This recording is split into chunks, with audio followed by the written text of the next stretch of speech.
Great barrier reef को कहा जाता है। ये ग्रेट बैरियर रीफ जो समुद्र का बागीचा है, ये कहाँ पर है? तो ऑस्ट्रेलिया के पूरब साइड में है। किस महासागर में? तो प्रशांत महासागर में। तो इसमें महासागर पूछा था, तो प्रशांत महासागर में। अगला कह रहा है जिब्राल्टर जल डमरू मध्य किसे जोड़ता है? जिब्राल्टर जल संधि किसे जोड़ता है? तो अटलांटिक महासागर को जोड़ता है। अटलांटिक महासागर और भूमध्य सागर, ये दो ठो को जोड़ता है। ऑप्शन नंबर कौन सा होगा इसमें? सी, अटलांटिक महासागर और भूमध्य सागर। ऑप्शन नंबर सी हो गया ये सी। देखिए इसको नक्शा में, अटलांटिक महासागर, ये वाला महासागर जो है ना अटलांटिक महासागर है, और ये मेडिटेरेनियन सी यानी भूमध्य सागर है। दो सागरों को जोड़ने वाला एक पतला सागर जो होता है, किसी भी दो सागर को जोड़ने वाला एक पतला सागर को हम स्ट्रेट या जलसंधि या जलडमरू कहते हैं। तो ये देखिए, ये अटलांटिक महासागर को जोड़ दिया और भूमध्य सागर को जोड़ दिया, ये हो गया भूमध्य सागर। भूमध्य सागर को हम घिरा हुआ सागर के नाम से जानते हैं, जबकि या छिपा हुआ सागर, और छिपा हुआ महासागर कहेगा तो आर्कटिक हो जाएगा। ये भूमि से बंद ये हो जाता है। ये समझ में आ गया। अब देखिए ये भूमध्य सागर है, यहाँ पर है लाल सागर। अगर इन दोनों को जोड़ेगा तो ये हो जाएगा आपका स्वेज नहर। तो लाल सागर और भूमध्य सागर को जोड़ेगा तो स्वेज नहर, और इसी भूमध्य सागर को अगर अटलांटिक से जोड़ देंगे तो ये हो जाता है आपका कौन सा? जिब्राल्टर। और इसी अटलांटिक को आप प्रशांत से जोड़ दीजिएगा तो ये हो जाता है आपका पनामा नहर। ये देखिए सब आपस में जुड़े हैं सब। प्रशांत को अटलांटिक से जोड़ेंगे पनामा, अटलांटिक को भूमध्य से जोड़ेंगे जिब्राल्टर, भूमध्य को अगर स्वेज से जोड़ेंगे तो ये लाल सागर से, तो ये हो जाता है स्वेज नहर। तो क्वेश्चन यही था अटलांटिक वाला, अटलांटिक और क्या हो जाएगा आपका? भूमध्य सागर। अटलांटिक तथा भूमध्य सागर। आगे बढ़े, क्वेश्चन कर अगला, इसमें कौन सा हो जाता? देखिए लाल सागर और भूमध्य सागर, लाल सागर भूमध्य सागर को स्वेज नहर जोड़ती है। लाल सागर, इसमें कौन सा होगा? Option number C. विश्व की सबसे गहरी खाई मरियाना की खाई कहाँ है? तो प्रशांत महासागर में। मरियाना ट्रेंच कहाँ है? प्रशांत महासागर में। मरियाना ट्रेंच में भी सबसे जो गहरा एरिया है उसे कहते हैं चैलेंजर गर्त। तो इसी में क्या आपका चैलेंजर गर्त है, चैलेंजर ट्रेंच। मरियाना खाई का सबसे गहरा भाग क्या होता है? चैलेंजर। जैसे लोटा तो गहरा होता ही है, लोटा का पेंदी, तो मरियाना ट्रंच तो गहरा ही है, उसका सबसे निचले भाग को क्या कहते हैं? मरियाना ट्रंच के नाम से जानते हैं। ऑप्शन नंबर कौन सा होगा इसमें? प्रशांत महासागर, पैसिफिक ओशियन। निम्नलिखित में से कौन से क्षेत्र में भूमध्य रेखा गुजरती है? तो भूमध्य रेखा, देखिए अफ्रीका एक ऐसा महाद्वीप है जिसमें तीनों प्रकार की रेखाएं गुजरती हैं। वो भूमध्य रेखा हो, चाहे विषुवत रेखा हो, चाहे कोई भी रेखा हो, ये सारी रेखाएं आपकी अफ्रीका महाद्वीप से गुजरती है। अफ्रीका महाद्वीप का विकास बहुत धीमे गति से होता है, इसलिए इसे अंधा महाद्वीप या अंध महाद्वीप के नाम से जानते हैं।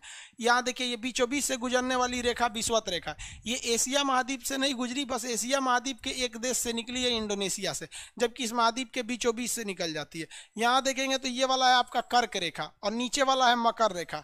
आप अगर देखिएगा इसमें ध्यान से तो ये तीनों रेखाएं कहाँ जाती हैं? अफ्रीका से होकर गुजरती हैं।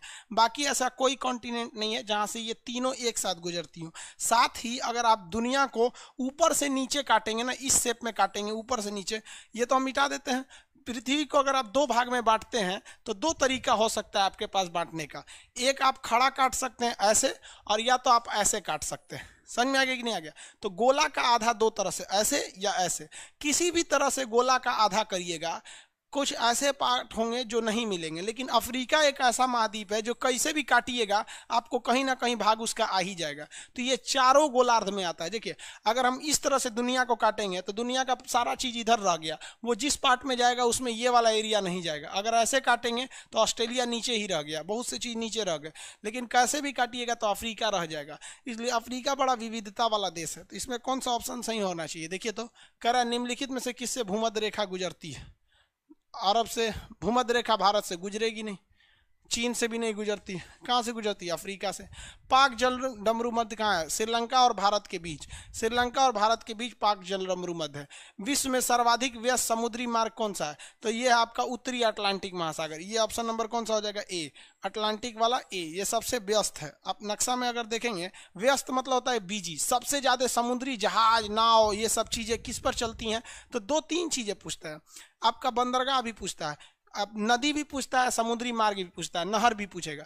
तो सबसे ज्यादा जो बिजी नहर होता है वो है आपका कील नहर। सबसे बिजी अगर नहर कहेगा तो कौन सा नहर हो जाएगा? कील नहर। कहाँ पर है? जर्मनी में है नहर।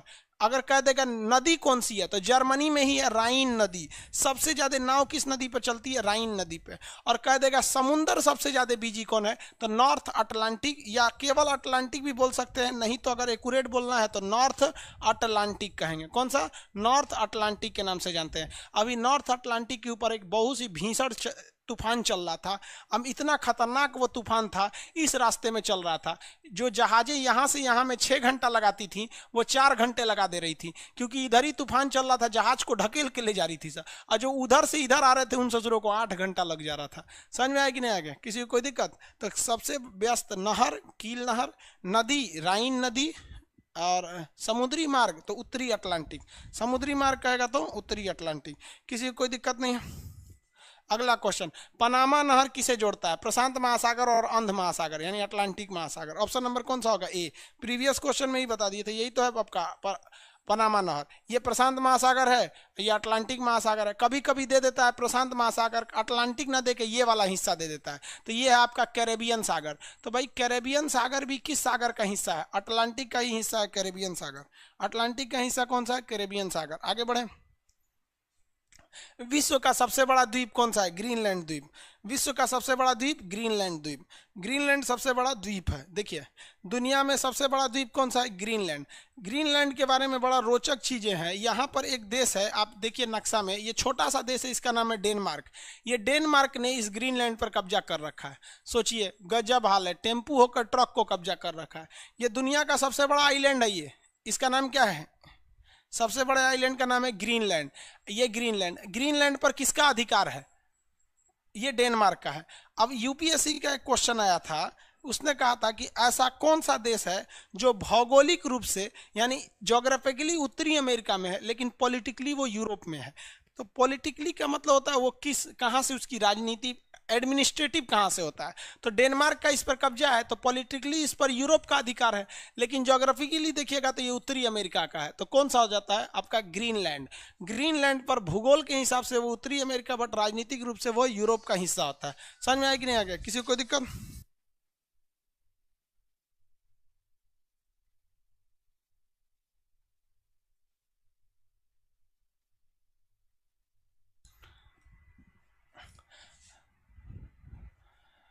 आगे देखते हैं, अगला क्वेश्चन कौन सा होगा। माउंट ब्लांक कहाँ है, इसी में होगा ग्रीन, कौन सा हो जाएगा, ग्रीनलैंड। माउंट ब्लांक आल्पस पर्वत की सबसे ऊंची चोटी है, आल्पस है इसमें, आल्पस पर्वत की सबसे ऊंची चोटी है, और ये फ्रांस में स्थित है। कहाँ पर है, फ्रांस में। फ्रांस एक ऐसा देश है जहाँ मच्छर नहीं लगते हैं। इसकी राजधानी पेरिस को फैशन नगरी के नाम से जाना जाता है। कहाँ पर स्थित हो जाएगा, आल्पस पर्वत की है। आल्पस की सबसे ऊंची चोटी है माउंट ब्लांक। अगला क्वेश्चन कर रहा है, इनमें से कौन सी नदी मकर रेखा को 2 बार काटती है। मकर रेखा को 2 बार काटने वाली नदी का नाम है लिम्पोपो नदी। कौन सी नदी, लिम्पोपो नदी। इसमें अक्सर क्वेश्चन पूछता है कि कौन मकर रेखा को काटेगा, कौन विषुवत रेखा को काटेगा। देखिए ये है आपके बीचों बीच से गुजरने वाली रेखा।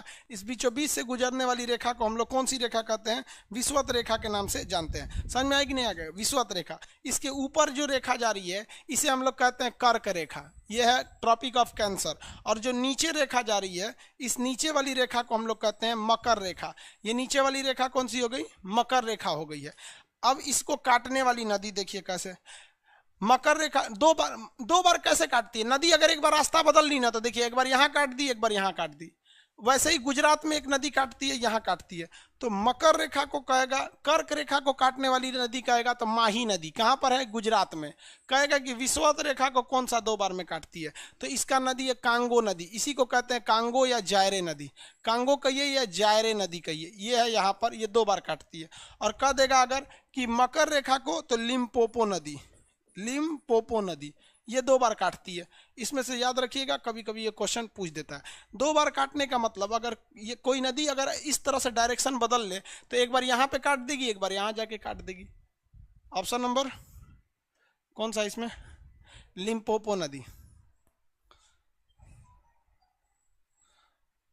ये कितना नंबर क्वेश्चन था, 67, अब 68 आएगा।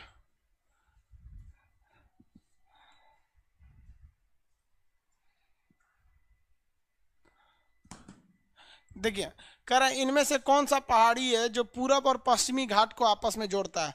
पश्चिमी घाट और पूर्वी घाट को जोड़ने वाला पहाड़ी कौन सा? आपका नीलगिरी की पहाड़ी है।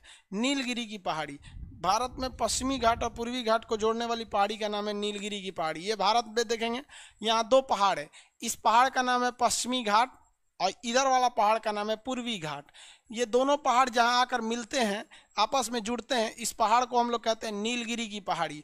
और ये नीलगिरी की पहाड़ी की सबसे ऊंची चोटी का नाम है दोदा बेटा। क्या नाम है? दोदा बेटा। नीलगिरी की पहाड़ी चाय के उत्पादन के लिए प्रसिद्ध है, यहाँ चाय पत्ती बहुत ज़्यादा मात्रा में होता है। ऑप्शन नंबर कौन होगा? नीलगिरी की पहाड़ी। सतपुड़ा विंध्याचल, ये तो भारत के बीच में है सब। देखिए विंध्याचल ऊपर में है, विंध्याचल, और उसके नीचे सतपुड़ा है और उसके नीचे अजंता है। ये लाइन से तीन पहाड़ी है, विंध्याचल, सतपुड़ा, अजंता। विंध्याचल, सतपुड़ा, अजंता। इनके बीच में जो नदियां बहेंगी उन्हें हम लोग कहते हैं भ्रंश घाटी में बहने वाली नदी। ये नर्मदा और ये ताप्ती, दो पहाड़ों के बीच में बहने वाली नदी को भ्रंश घाटी कहते हैं। तो विंध्याचल और सतपुड़ा के बीच में बहेगा नर्मदा और सतपुड़ा और अजंता के बीच में बहेगा ताप्ती। ये नदियाँ अपने मुहाने पर कोई भी कचरा जमा नहीं करती हैं, क्योंकि पहाड़ों के बीच से निकलने की वजह से इनमें मिट्टी कम रहता है। पहाड़ में मिट्टी कहाँ रहता है? पत्थर रहता है, तो कचड़े कम रहता है और रफ्तार भी ज्यादा रहता है, तो मुहाने पर कचरा जमा नहीं होता है। किसी भी नदी के मुहाने पर जमा हुए कचरा को हम डेल्टा कहते हैं। किसी भी नदी के मुहाने पर जमा हुए कचरा को हम क्या कहते हैं?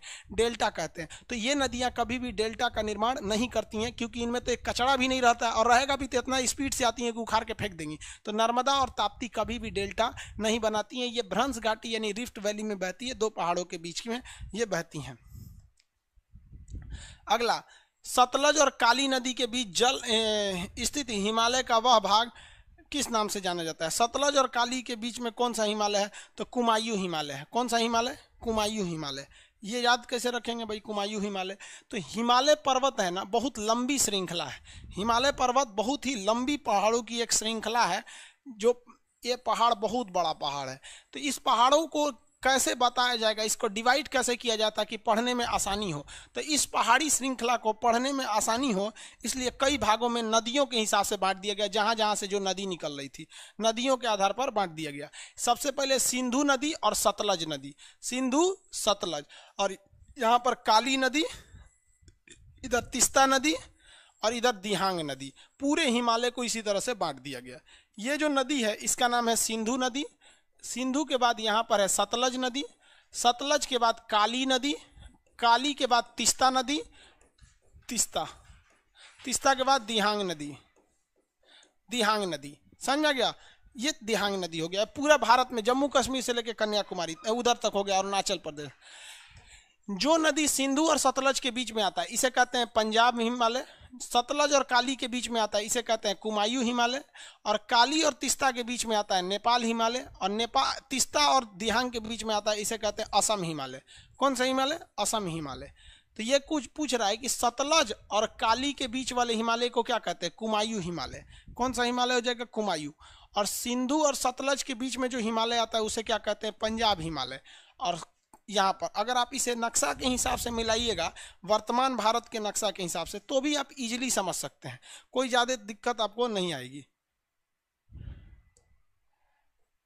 यहाँ देखिए, हम मेन ये वाला एरिया को रखते हैं। ये वाली जो नदियाँ हैं, नदियों को बना देते हैं। ये सिंधु नदी है, ये सतलज नदी है, ये काली नदी है, ये तीस्ता नदी है, ये दिहांग नदी है। अब आप बताइए ना, ये गलत नाम क्या रखा? सिंधु और सतलज के बीच वाले हिमालय को क्या कहते हैं? पंजाब हिमालय। यहाँ पंजाब की अधिकता, पहले पूरा पंजाब था, कश्मीर पंजाब में आता था। अब बताइए, सतलज और काली के बीच में कुमायूं हिमालय, कुमायूं मतलब उत्तराखंड। अब बताइए, काली और तीस्ता के बीच का नेपाल हिमालय, देखिए पूरा नेपाल में आता है, क्या दिक्कत है?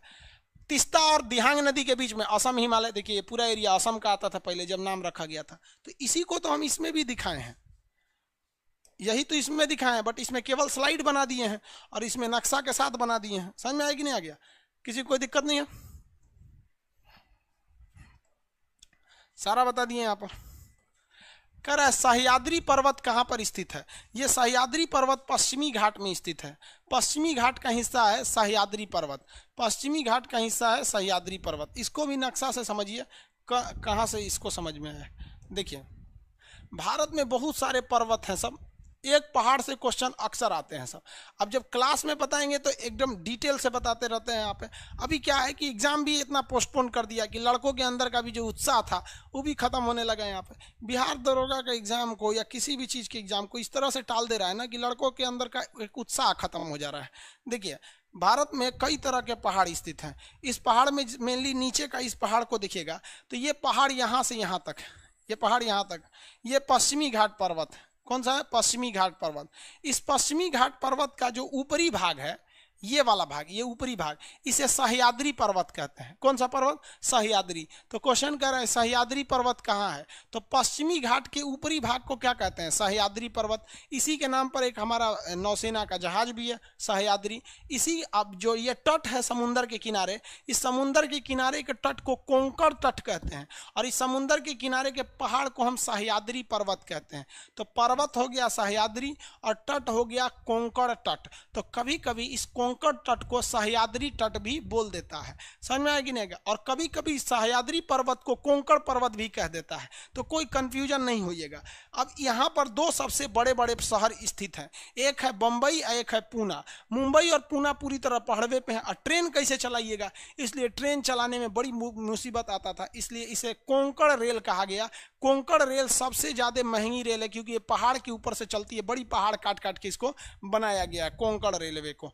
आगे देखिए तो इसमें कौन सा हो गया? सह्याद्री पर्वत किसका हिस्सा है? पश्चिमी घाट का ऊपरी भाग। सियाचिन हिमालय कहाँ पर स्थित है? सियाचिन हिमालय नुब्रा घाटी में स्थित है। नुब्रा घाटी कश्मीर में है। दून घाटी देहरादून में है। दून घाटी देहरादून में। साइलेंट वैली केरल में है। साइलेंट वैली कहाँ है? केरल में है। नीलम घाटी ये भी वही दक्षिण भारत में। तो इन सियाचिन कहाँ है? नुब्रा घाटी में है। अगला क्वेश्चन क्या कह रहा है कि भारत में सबसे लंबी झील कौन सी है? सबसे लंबी झील की बात करेगा तो वेम्बनाड झील। सबसे लंबी झील वेम्बनाड झील केरल में है। इसमें रेस लगाने वाला एक खेल होता है जिसमें नाव से लोग रेस लगाते हैं। वेम्बनाड झील। ऑप्शन नंबर कौन सा होगा? डी, दिल्ली वाला डी। अगला कह रहा है अलकनंदा और भागीरथी नदी जहाँ मिलते हैं उसे क्या कहते हैं? अलकनंदा और भागीरथी समझिए कहाँ मिलते हैं सब। अलकनंदा और भागीरथी, सबसे पहले हिमालय से दो नदियां निकलती है, एक का नाम है धौली गंगा, दूसरे का नाम है विष्णु गंगा। या हम एक एक अक्षर लिख देते हैं। डी से समझिए धौली गंगा, धौली गंगा, और एक का नाम है विष्णु गंगा। ये दोनों आकर मिल जाते हैं सब विष्णु प्रयाग में। किस जगह पे मिलते हैं? विष्णु प्रयाग में। और इनका नाम हो जाता है अलकनंदा। इनका नाम क्या हो जाता है? अलकनंदा नाम हो जाता है। अलकनंदा। समझ में आया कि नहीं आ गया? अलकनंदा नाम हो जाता है। फिर इस नदी में एक दूसरी नदी आके मिलती है जिसका नाम है पिंडार नदी। पिंडार नदी, जगह का नाम क्या है? पिंडार नदी। फिर ये पिंडार नदी को आगे लेकर बहती है ये अलकनंदा। ये अलकनंदा बहुत बड़ी नदी है, पिंडार को लेकर आगे बढ़ती है। आगे जब बढ़ती है तो इसको इसके पास एक और नदी आके इसमें मिल जाती है जिसका नाम है आपका पिंडार नदी। पिंडार नदी के बाद आके मिल जाती है, इसमें कई नदियां मिलती हैं। मंदाकिनी नदी मिलती है, भागीरथी नदी मिलती है, कई टाइप की। तो सबसे पहले निकलती है धौली गंगा और विष्णु गंगा, जाके मिलते हैं विष्णु प्रयाग में। उसके बाद कर्ण प्रयाग में पिंडार नदी मिलती है। कौन सी नदी? पिंडार नदी। उसके बाद एक और नदी इसमें मिलेगी मंदाकिनी नदी। कौन सी नदी? मंदाकिनी। तो एम लिख देते हैं मंदाकिनी नदी को। पिंडार नदी के लिए पी लिख देते हैं, मंदाकिनी नदी। ये जो अलकनंदा है इसे भी लेके आगे बढ़ती है, इसे भी लेके क्या करती है? आगे बढ़ती है। तब तक इधर से एक और नदी आके मिलती है जिसका नाम है भागीरथी। इधर से आके मिलती है भागीरथी नदी। तो ये है आपकी भागीरथी नदी। भागीरथी, भागीरथी नदी। अब ये क्या हो जाता है? दोनों की गहराई बराबर हो जाती है। भागीरथी और अलकनंदा की गहराई बराबर हो जाती है, तब यहाँ से कहलाती है गंगा नदी। यहाँ से क्या कहलाएगी? गंगा नदी। क्या कहलाई गई है? गंगा नदी कहलाई। तो क्वेश्चन कह रहा है कि भागीरथी और गंगा कहाँ बनती है? तो इस जगह को कहते हैं देवप्रयाग। क्या कहेंगे? देवप्रयाग। तो देवप्रयाग में आके मिलती है भागीरथी और अलकनंदा, और यहीं से बनती है गंगा नदी। गंगा का उद्गम नहीं होता है, ये आकर यहाँ पर बन जाती है। समझ आए कि नहीं गया? धौली गंगा और विष्णु गंगा मिलेगी विष्णु प्रयाग पर। पिंडार नदी आके मिलती है आपका कर्ण प्रयाग पर। मंदाकिनी नदी आके मिलती है आपका रुद्र प्रयाग पर। एक और नदी है यहाँ पे भीलांगना नदी, वो आके मिलती है नंद प्रयाग पर। और यहाँ से एक नदी निकलती है भागीरथी जो आके मिलती है देव प्रयाग पर। तो इसे हम पंच प्रयाग कहते हैं। 5 गो प्रयाग है। देखिए विष्णु प्रयाग, कर्ण प्रयाग, रुद्र प्रयाग, नंद प्रयाग और देव प्रयाग। इन पांचों प्रयाग को घूमना हिंदू धर्म के हिसाब से पवित्र माना जाता है, इसलिए इसे हम पंच प्रयाग कहते हैं। ये उत्तराखंड में, उत्तराखंड का जब नक्शा पढ़ाते हैं तो इस चीज को हम कंप्लीट पढ़ा देते हैं। समझ में आ गया कि नहीं आ गया? ऑप्शन नंबर कौन सा होगा? अलकनंदा और भागीरथी देव प्रयाग में मिलती है। भारत में कौन सी नदी डेल्टा नहीं बनाती है? ये बता देंगे आप लोग, अभी बता दिए। नर्मदा और ताप्ती, क्योंकि दो पहाड़ों के बीच से बहती है इसलिए वो डेल्टा नहीं बनाती है, क्योंकि पहाड़ से के बीच में कचड़ा कम रहता है। कावेरी जल बंटवारा कहाँ पे है? तमिलनाडु और कर्नाटक के बीच में, तमिलनाडु और कर्नाटक। कावेरी जल विवाद तमिलनाडु और कर्नाटक के बीच में है। बहुत उटपटांग जल विवाद है। देखिए, अंग्रेजों का तमिलनाडु के साथ संबंध अच्छा था, इसलिए तमिलनाडु से कर्नाटक से निकलने वाली नदी है जिसका नाम है कावेरी नदी। तो अंग्रेजों ने कर्नाटक को, ये ऊपर वाले को कह दिया कि तुमको 999 साल का हम अधिकार देते हैं इस नदी पे। इस जुराई नदिया का पनिया यहीं रोक लेता है, कहता है हम लोग सिंचाई करेंगे। तो कर्नाटक, ये नीचे वाला तमिलनाडु कहता है कि भैया हम कहाँ से सिंचाई करेंगे, कुछ पनिया हमको भी छोड़। संविधान वालों से एक गलती ये हो गई कि नदियों को कानून बनाने की शक्ति राज्य को दे दिया गया। अगर नदियों पर कानून बनाने की शक्ति केंद्र सरकार को दिया गया रहता तो अच्छी बात रहती, क्योंकि हर राज्य अपने बारे में सोचेगा जबकि केंद्र सरकार देश के बारे में सोचेगी। तो ये कहाँ पे है? कर्नाटक और तमिलनाडु के बीच में ये विवादित है, कर्नाटक और तमिलनाडु के बीच में। अगला, भारत का प्रसिद्ध लैगून झील कौन सा है? चिल्का झील भारत का सबसे प्रसिद्ध लैगून झील है। कहाँ पर है? ये उड़ीसा में है। चिल्का झील कहाँ पर है? उड़ीसा में। उड़ीसा में चिल्का झील है। यहाँ नौसेना का एक बहुत बड़ा नौसेना का ट्रेनिंग सेंटर है चिल्का झील में। यह है आपका चिल्का झील। यहाँ पर समुद्र के किनारे स्थित झील को हम लोग लैगून झील कहते हैं। लैगून झील जब भी बनेगा समुद्र के किनारे बनेगा, और ये समुद्र के किनारे समुद्री लहरों से बनता है और इसलिए यह खारे पानी का होता है। कभी भी लैगून झील मीठे पानी का नहीं हो सकता है। मीठा पानी उसे कहते हैं जिस पानी को आप पी सकते हैं। हैंडपंप, नदी, तालाब का पानी मीठा पानी होता है, आप पी सकते हैं। लेकिन छोटे तालाब का पानी मीठा पानी नहीं होता है, गंदा माना जाता है उसे। बड़ा सा झील रहेगा तब पी सकते हैं, अदरवाइज में नहीं पी सकते हैं। अगला देखिए, अगला क्वेश्चन क्या कह रहा है? निम्नलिखित में से कौन सा जोड़ा गलत बनाया गया है? गलत क्यों बनाया गया भैया, मिलाइए इसमें। कह रहा है कि कोयना परियोजना महाराष्ट्र में, सही है। शरावती परियोजना शरावती नदी पे कर्नाटक, सही है। अगला कौन सा? बाली मेला परियोजना उड़ीसा, सही है। सबगिरी परियोजना ये केरल होगा, गुजरात लिख दिया है। केरल होगा, गुजरात लिख दिया, ये गलत है। क्या होना चाहिए? केरल में है। कहाँ पर है? केरल में। ये बिजली घर को क्या कहा जाता है? परियोजना कहते हैं। अलग अलग राज्यों में अलग अलग बिजली घर की परियोजनाएं चलती हैं। सरदार सरोवर बांध सबको पता है, गुजरात में स्थित है, भरूच के पास नर्मदा नदी पर। इसी सरदार सरोवर बांध के पास स्टैचू ऑफ यूनिटी है सरदार पटेल की। सरदार पटेल जो थे उनकी सबसे ऊंची प्रतिमा यहीं पर लगाई गई है, सरदार पटेल की। आगे बढ़ जाए,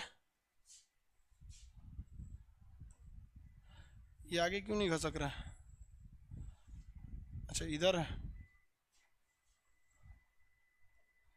सरदार पटेल की थी सबसे ऊंची प्रतिमा। आगे बढ़े, नाथपा झाकरी क्या है? नाथपा झाकरी भाई एक परियोजना है, ये सतलज नदी पर है, हिमाचल प्रदेश में। नाथपा झाकरी हिमाचल प्रदेश में सतलज नदी पर बनाया गया एक बांध है। नाथपा झाकरी बिजली परियोजना हिमाचल प्रदेश है, सतलज नदी पर बनाया गया है। पोंग बांध, इसमें बड़ी कंफ्यूजन होता है भाई। पोंग बांध ब्यास नदी पर बनाया गया, इसे ब्यास नदी भी कहते हैं। जबकि थीन बांध कहेगा, थीन बांध, तो थीन बांध जो होगा वो रावी नदी पर होगा। इसको हमेशा याद रखिएगा, रावी नदी थीन बांध, रावी नदी थीन बांध हो गया। ब्यास नदी पोंग बांध, ब्यास नदी पोंग बांध। आगे बढ़े, अगला, भारत में सबसे लंबा बांध कौन सा है? भारत में सबसे ऊंचा कहेगा तब गुरुत्वीय में ऊंचा कहेगा तो भाखड़ा नांगल होता है, इसकी हाइट ज्यादा है भाखड़ा नांगल की। हीराकुंड 4.5 किलोमीटर लंबा बांध है, ये महानदी पर स्थित है। महानदी की स्थित बांध है, उड़ीसा राज्य में स्थित है। हीराकुंड बांध उड़ीसा में स्थित है, संभलपुर डिस्ट्रिक्ट है, राउरकेला के करीब एक डिस्ट्रिक्ट है, वहीं पर यह बांध बनाया गया है, राउरकेला के पास। संभलपुर डिस्ट्रिक्ट है, राउरकेला के पास। आगे बढ़ जाए, किसी को कोई दिक्कत नहीं है। अगला क्वेश्चन देखिए, ये तो बता ही देंगे आप लोग। सतपुड़ा और विंध्याचल के बीच कौन सी नदी बहती है? नर्मदा नदी। सतपुड़ा और विंध्याचल के बीच बहने वाली